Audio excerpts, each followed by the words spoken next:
Hello dear students, this is the second video of the chapter American Civil War.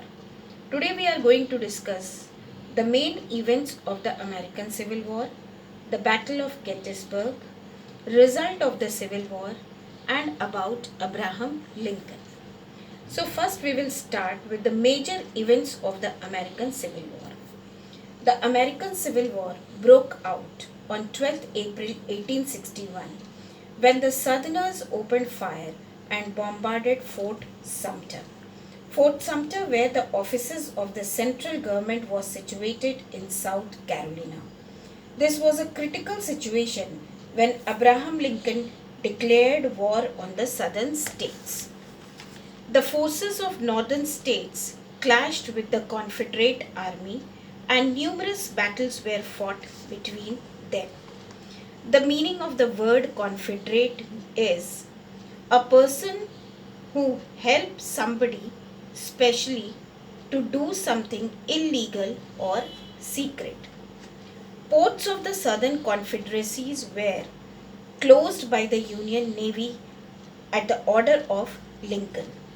Abraham Lincoln imposed a blockade on the southern states, due to which vessels attempting to enter the Southern Confederacy were captured before entering. The word blockade means the situation in which a country or place is surrounded by soldiers or ships to, to stop people or goods from going in or out. Now the next one is the Battle of Gettysburg, which is considered as a turning point in the American Civil War. It was fought in 1863. Robert Lee, Confederate general, fought the Union Army, which was under the leadership of military commander George C. Meade at Gettysburg. The two sides suffered more than 45,000 casualties in this war. American Civil War ended on 9th April 1863. After 4 years of fierce fighting, when Robert Lee, Confederate general, surrendered to the Union General Ulysses Grant along with his army. The unity of America was preserved as northern states won the war. Now the next topic we are going to discuss, that is the result of the Civil War. It was the most fierce war in the history of America. Nearly 6 lakh people lost their life. This war had been fought mainly in the South. Due to this reason, southern states became impoverished within a few years.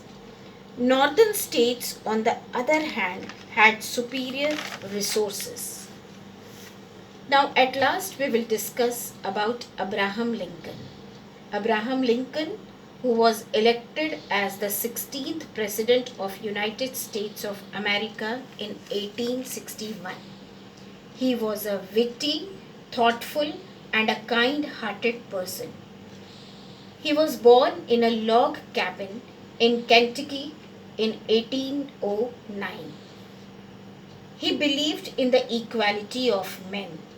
He wanted to preserve the Union and abolish slavery.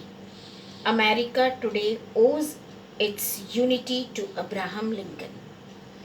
With this, we have completed the chapter. Thank you.